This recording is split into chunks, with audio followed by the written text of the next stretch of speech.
Allahu Allahu Allahu Allah, Allahu Allahu Allahu Allah. Yang dimuliakan Allah Subhanahu wa ta'ala, apa yang disampaikan Pak Kepala Kanwil tadi adalah hadis Nabi Muhammad sallallahu alaihi wasallam. Ala fil jasadi mudghah, ketahuilah di dalam jasadmu itu ada segumpal. Idza saluhat, kalau dia baik, saluhal jasadu kulluh, yang lain ikut menjadi baik. Wa idza fasadat, kalau dia rusak, fasadal jasadu kulluh, yang lain ikut menjadi rusak. Di mana dia? Ala wahyal qalb, ya. Maka yang pertama kali menghitam itu apa kata Allah? Kalla balghana, ada satu titik hitam. Ala qulubihim, ada satu titik hitam di dalam hati mereka. Ketika satu titik dibiarkan berubah menjadi dua titik, dua titik dibiarkan berubah menjadi tiga titik, 5 titik, 10, 100, 1000, maka dia pun menjadi hitam semuanya. Ketika hati sudah hitam, maka itulah azab di atas azab. Khatamallahu ala qulubihim. Setelah hati menghitam, terkunci, menular ke telinga. Wa ala sam'ihim. Setelah telinga, wa ala absarihim ghishawah. Padahal 3 itulah nanti yang akan ditanya di hadapan Allah. Inna sam'a wal basar wal fuad. Coba lihat, ketika akan ditanya, yang ditanya 3, tapi diawali dari telinga. Inna sam'a wal basar wal fuad, telinga, mata, hati. Tapi ketika terkunci, yang duluan dikunci hati. Khatamallahu ala qulubihim wa ala sam'ihim wa ala absarihim. Kalau hati sudah terkunci, telinga tersumbat, mata tertutup. Summum bukmun umyum, summum bukmun umyum, peka, tuli, bisu, apapun tak lagi masuk ke telinga. Malam ini kita menyadarkan diri kita, terlebih lagi yang berceramah, jangan kau hanya sampai menyampaikan ayat saja. Hai Abdul Samad, apakah kau yang bicara itu hatimu sudah hidup? Senantiasa merasakan diri, aku orang paling hina, aku orang paling kotor, ditempelkan kening ke lantai di tempat yang diinjak tapak kaki, mengatakan bahwa aku bukan siapa-siapa. Malam ini Kepala Kanwil BPN Provinsi, Kabupaten, saya tak bisa membedakan mana yang kabupaten, mana yang kota, mana pegawai tinggi, mana pegawai rendah. Semuanya rata sama. Andai dibuat acara ini di kantor, mungkin saya segan, sungkan lihat dari seragamnya, bajunya. Tapi malam ini semuanya sama. Andai tak disebut dari Pak Kepala Kantor, Pak Kanwil, saya pun tak tahu mana Pak Kanwil. Fotonya ganteng pula aslinya. Artinya apa? Bahwa kalau sudah masuk ke dalam masjid, ketika engkau merasa dirimu tinggi di atas, kau bukan apa-apa, karena yang paling tinggi di badanmu pun kau tempelkan. Tapi saat kau jatuh, rendah, down, stres, kau jangan merasa rendah, karena kau tegak berdiri di hadapan Allah. Kau angkat 2 tangan, Allah Akbar. Di dalam diri ini disebut dia dengan qalb. Kenapa disebut qalb? Orang Arab menyebut qalb qallaba, karena sifatnya berbolak-balik. Pada saat selesai salat, astagfirullahaladzim, tidak ada yang paling bersih, dia bersih. Tapi pada saat petang sore hari, yusbihu mu'minan, paginya putih, bersih, tak bernoda. Wa yumsi kafiran, petangnya hitam. Makanya dari pagi dibersihkan. Salat subuh bersih, salat zuhur bersih, condong matahari salat asar bersih, tenggelam matahari salat maghrib bersih, sempurna gelap malam salat isya bersih, tengah malam bangun tahajud munajat, di tengah malam orang tertidur, wa tusalli bil laili wan nasu niyam, engkau tegak di waktu malam, di saat orang semua sedang tenggelam dalam lelap tidur panjang, tapi engkau menangis meratap mengenang dosa begitu banyak. Sab'atun yudhilluhumullah, di antara 7 yang mendapatkan naungan Allah. Yauma la dhilla illa dhilluh, hari itu tak ada naungan kecuali naungan Allah.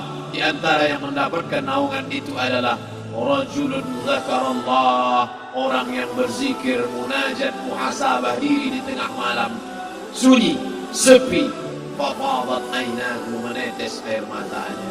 Berapa banyak sudah harta dititipkan Allah, berapa kupakai untuk zakat, wakaf, infak, sedekah, wasiat, hibah, ghanimah, harta rampasan perang di zaman Nabi. 7 harta yang akan menolong di hadapan Allah, 1 pun tak dipakai. Umur diberikan Allah 40, 60, 70. Berapa yang kupakai untuk menolong agama Allah? Berapa yang kupakai untuk mengingat Allah? Mata, tangan, telinga, kaki akan diminta tanggung jawab di hadapan Allah. Al-yawma nakhtimu ala afwahihim, mulut terkunci. Wa tukallimuna aydihim, tangan akan bicara. Wa tashhadu arjuluhum, kaki akan bersaksi di hadapan Allah. Siapa yang bisa menolong waktu itu? Kalau pernah tangan ini saat punya kekuasaan, 1 coretan tanda tangan bisa mempermudah urusan masjid. Sebutir kekuasaan yang dititipkan Allah bisa dipakai menolong agama Allah. Itulah yang akan menolong di hadapan Allah. Apa yang disampaikan malam ini, semua biaya pengurusan masjid nol. Itulah sesungguhnya yang akan menolong di hadapan Allah. Adapun harta yang disimpan, tabungan, deposito, tanah, rumah, kendaraan, semua akan tinggal menjadi harta warisan. Istri mengambil 1/4 kalau ada anak. Kalau tak ada anak, istri mengambil 1/8. 1 miliar 125 juta bulan untuk istri. Kalau dia tak tahu hukum gonogini. Kalau dia tahu gonogini, dia tuntut ke pengadilan, dipotong lagi menjadi 2. 500 untuk dia. Dari yang 500 dapat lagi dia 75. 575 bulan untuk dia. Sisanya 425 diambil anak laki-laki 2 kali bagian anak perempuan. Lalu yang kita bawa mati apa? Dulu dibangga-banggakan, dihormati, dimuliakan. Yang kami muliakan Al-Mukarram, Al-Ustadz. Tapi pada saat tiba masanya, yang kita bawa tak lain tak bukan innallaha la yanzuru ila ajsamikum. Allah tak menengok badan, fisik, bentuk tubuh, baju. Ini sampulnya saja. Wala ila suwarikum, Allah tak menengok rupa, wajah. Walakin yanzuru ila qulub, hati kamu yang bersih itulah yang kau bawa menghadap Allah Subhanahu wa taala. Yauma la yanfa'u malun, harta tak berguna, wala banun, anak tak bisa menolong. Harta tak berguna, anak tak mampu menolong. Illa man atallah, kecuali orang yang datang menghadap Allah biqalbin salim, dengan hati yang bersih, hati yang tulus, hati yang memercikkan cahaya iman, hati yang bersih dari hasad, busuk hati, sum'ah, riya, takabur. Itulah yang menolong di hadapan Allah Subhanahu wa taala. Tulang, kulu, kulit, darah, lemak, sumsum akan menjadi santapan cacing tanah.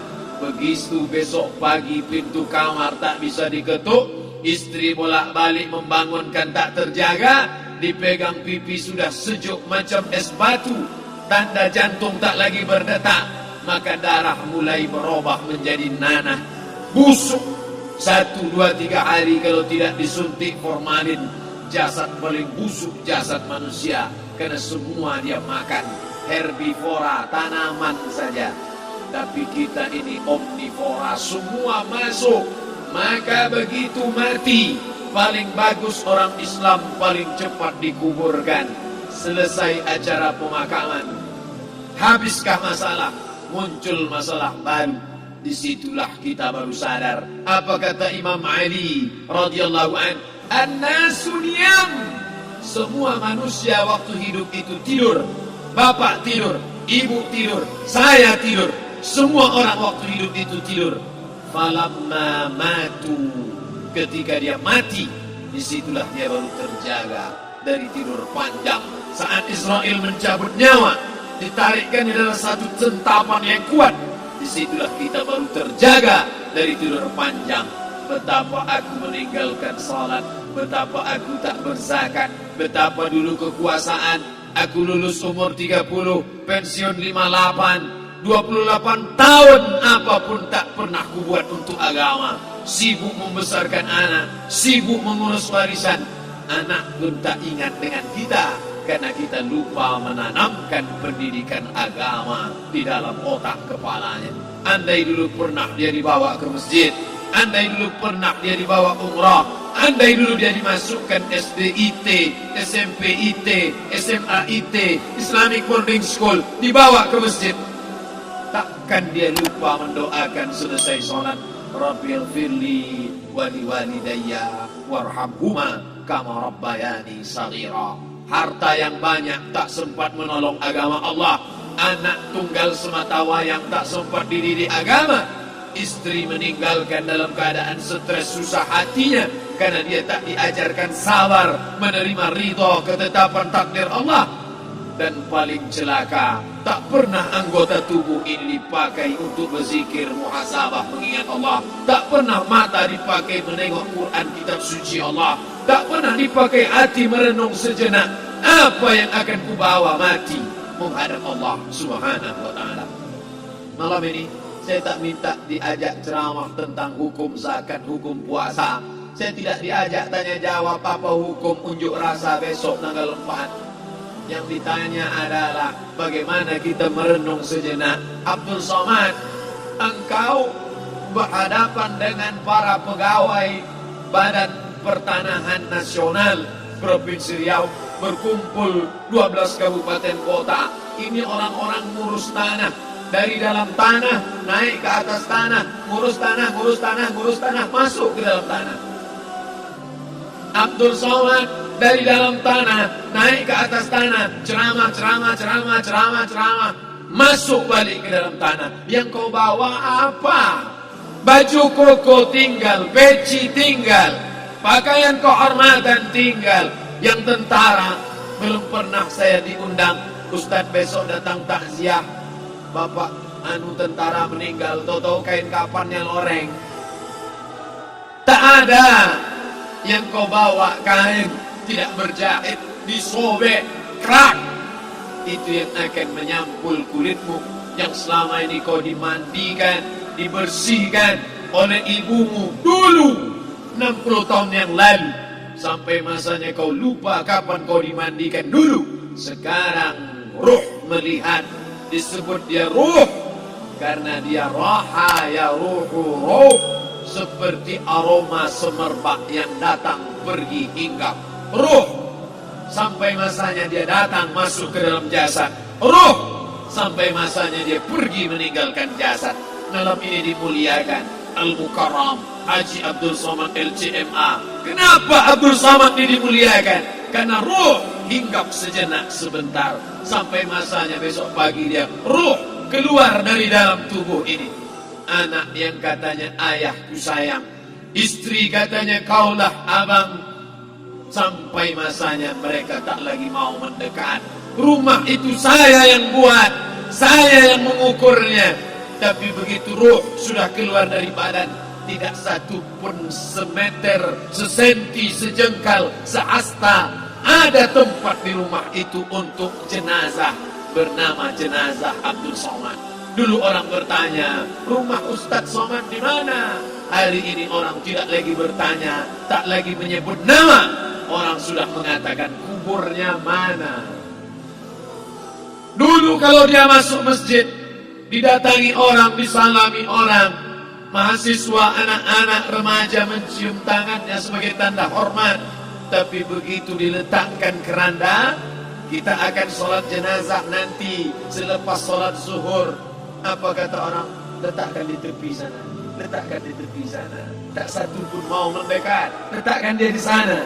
Bahkan sebagian mengatakan dalam masjid, letakkan dia di luar. Dia tidak disebut engkau yang mulia, tidak digunakan kata ganti orang langsung. Letakkan dia di sana. Bahkan sebagian tak lagi, padahal tempat paling mulia sebelah kanan, orang tak lagi mau di kanan, mulai dia menjauh ke kiri. Kenapa kau ke sana? Takut aku mimpi hantu nanti malam. Mana kawan, sahabat, andai tolan, anak menantu, teman sekantor, semuanya pergi meninggalkan. Yang tetap dibawa, kalau pernah kaki melangkah sholat berjamaah di masjid, kalau pernah tangan mengusap kepala anak yatim, kalau pernah tangan mengucap subhanallah. Nanti di akhir tausiah kita akan berzikir, munajat, muhasabah diri, berdoa, mengenang apa yang akan kita bawa menghadap Allah Subhanahu wa taala. Datang malaikat membawa kain kafan dari cahaya, akan menyambut ruh yang mulia. Hadis riwayat Ahmad bin Ambal dalam kitab Al-Musnad, turun malaikat berlomba-lomba membawa kain putih dari cahaya, menunggu ruh akan keluar. Ruh menetes seperti embun di ujung daun. Daun tidak bergoyang, ranting tidak patah. Ruh menetes pelan turun ke dalam kain kafan, dibawa malaikat ke pintu langit. Tak sabar mereka menyambut. Inikah dia yang selama ini berjamaah? Inikah yang dulu ketika dititipkan kekuasaan menolong agama Allah? Kam min masyhurin fil ardi walam yakun ma'rufan fis sama. Berapa banyak yang masyhur terkenal di bumi, malaikat tak mengenal dia. Ini roh siapa? Tapi ini bukan LCMA, dia bukan ustaz, dia bukan ulama, tapi imannya dalam. Kekuasaan dipakai menolong agama Allah. Ruhnya keluar di bawah. Semua malaikat mengucapkan salam. Inilah orang yang selama ini kami tunggu-tunggu. Catatannya sudah lama. Setiap pagi petang, malaikat subuh membawa catatan namanya. Malaikat malam membawa catatan namanya. Kami merindukannya. Begitu orang-orang yang masyhur di langit, tapi tak dikenal makhluk bumi.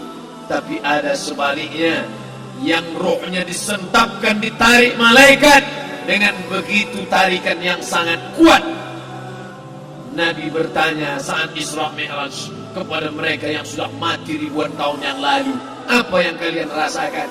Yang satu mengatakan seperti tebasan pedang di tempat yang sama beratus kali. Yang satu mengatakan seperti kambing yang dikuliti hidup-hidup. Yang satu mengatakan seperti mata kail pancing ditarik dari kulit yang basah.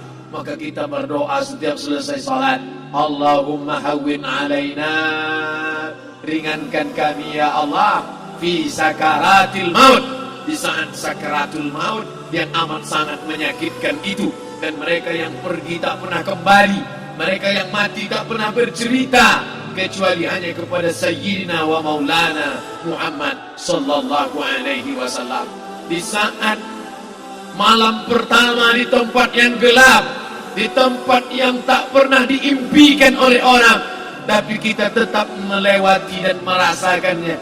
Perlahan-lahan cacing tanah, ular-ulat kalajengking akan menggerogoti kulit yang selama ini dimandikan, selama ini dipakaikan sampo yang mahal, selama ini dioleskan pelembab yang lembut. Tapi ternyata sebelum roh keluar jasad, setelah keluar, dia hanya akan menjadi santapan cacing tanah. Hancur berkeping hari demi hari. Yang pertama kali membusuk adalah mata, karena dia berisi cairan. Cairan ini mengering, busuk dan berlubang. Lalu kemudian usus sebulan di dalam tanah, mulai dia menggelembung masuk angin dan dia meletus pecah.